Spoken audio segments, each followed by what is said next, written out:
1 second. I'll be right with you.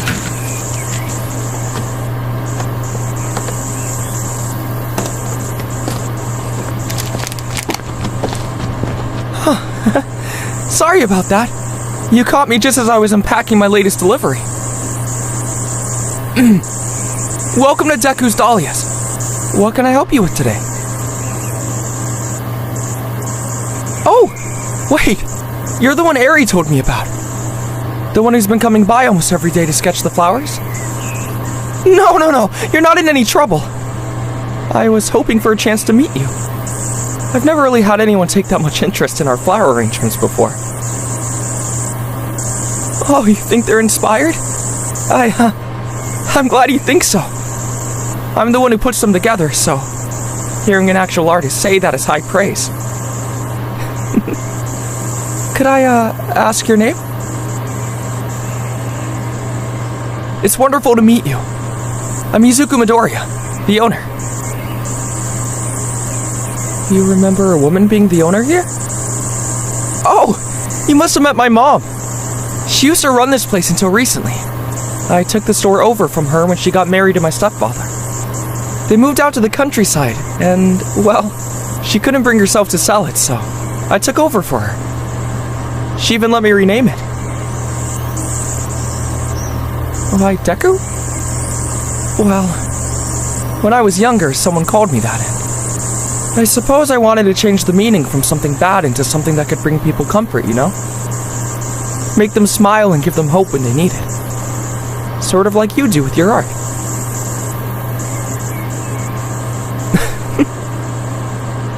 Ari told me all about you. She'd see you coming out of the tattoo parlor down the street when she was outside sweeping and try to take sneak peeks at your sketchbook when she thought you weren't looking.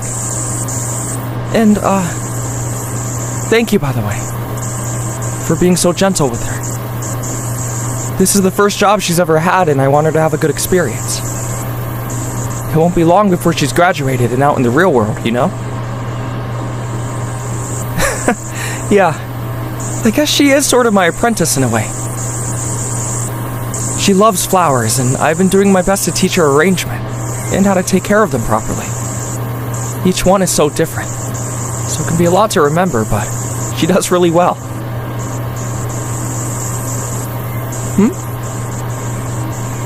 Oh, well, it's all sorts of things, really.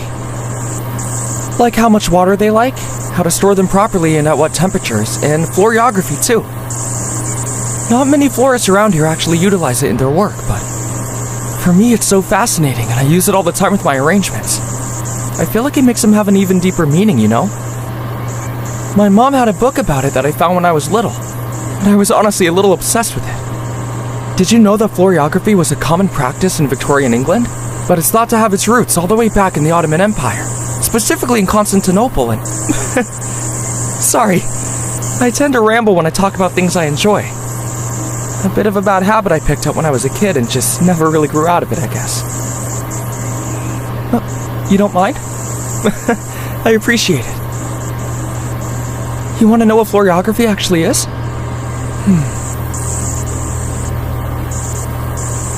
Well, the easiest way to describe it would be sort of like a code language in a way.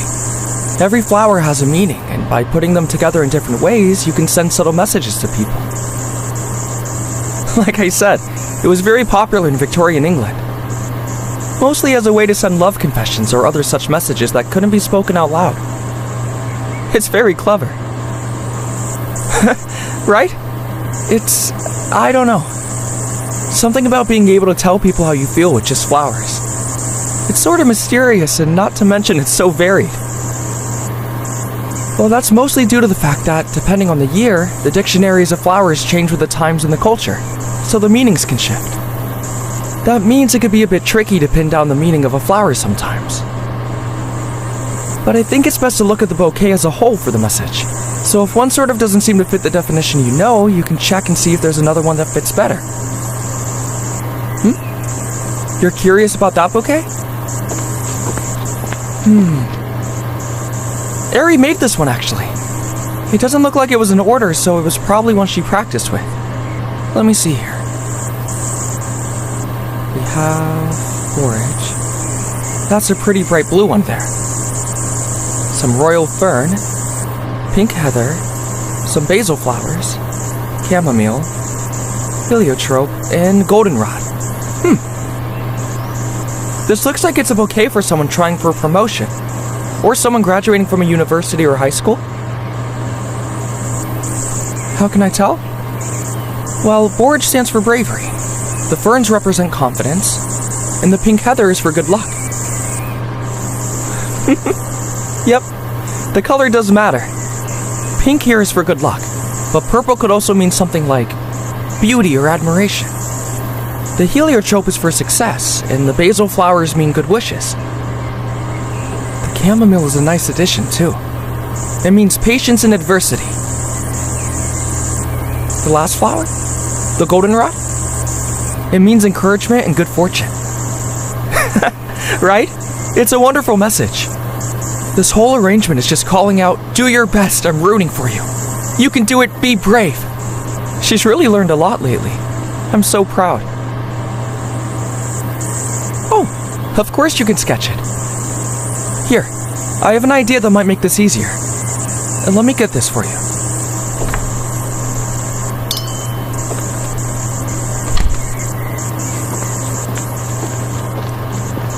It's just my workbench, but the chair will be much more comfortable for you than standing. There we are. How's that? It's no trouble at all. Feel free to sit here as long as you like. I'll just be over here processing these flowers.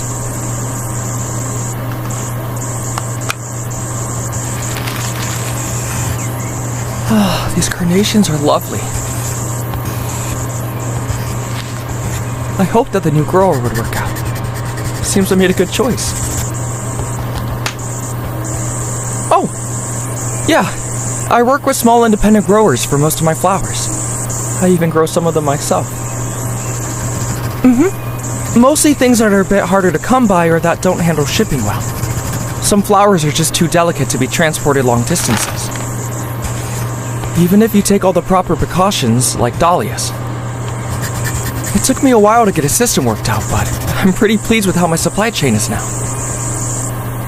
With my mom's connections and a few of my own, I have pretty much everything I need. Ah, thank you. I'm doing my best and, well, I think it's going rather well. I have to admit I'm rather curious. What's it like working in a tattoo parlor?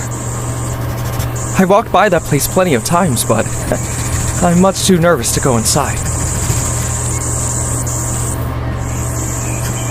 Oh, that sounds amazing. I don't have any myself, but I've always admired tattoos. Like any art, they're so versatile. They can hold deep personal meanings, or they can just be silly if they want.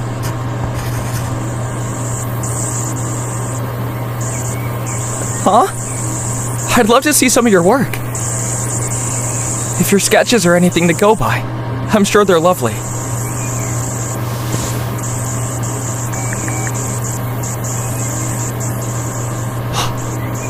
Oh, these are beautiful. The lines are so clean and your rendering is breathtaking. Gosh, the contrast on these. The colors. You really are a master of your craft. No, I mean it. If I ever was to work up the courage to get a tattoo, I would definitely trust you with it. What would I want? That's a good question. I'm not quite sure yet. I'll have to give it some thought and get back to you on it. Gosh, that scared me. Oh, I see. You have a client coming in soon. I bet they're very excited. I won't keep you. I'd hate for you to be late. Of course! It was no trouble at all. Honestly, it was rather nice to have someone else to talk to besides the flowers for a bit. Ah, I did notice that you didn't quite finish your sketch, so why don't you take the bouquet with you? Oh no, please, I insist. Take them as a gift from me. As a thank you for being so kind to Ari and I. You're welcome. By the way, You're more than welcome to come here anytime to sketch something. I'll let Ari know I gave you permission. You can even use my bench if it's not full of boxes or orders. And, if you ever have a specific kind of bouquet in mind for a sketch, I can easily arrange something for you, okay? Just let me know a couple days in advance so I can make sure I have everything I need. You're very welcome. Oh, here. This is my business card. You can text or call me anytime. Huh? My hand? Oh, here. That tickles. This is your number? Thank you. I'll be sure to keep in touch. And please, if your store ever needs any floral arrangements, let me know. I'll make sure to give it my all. Have a great day. I hope your appointment goes well. See you later.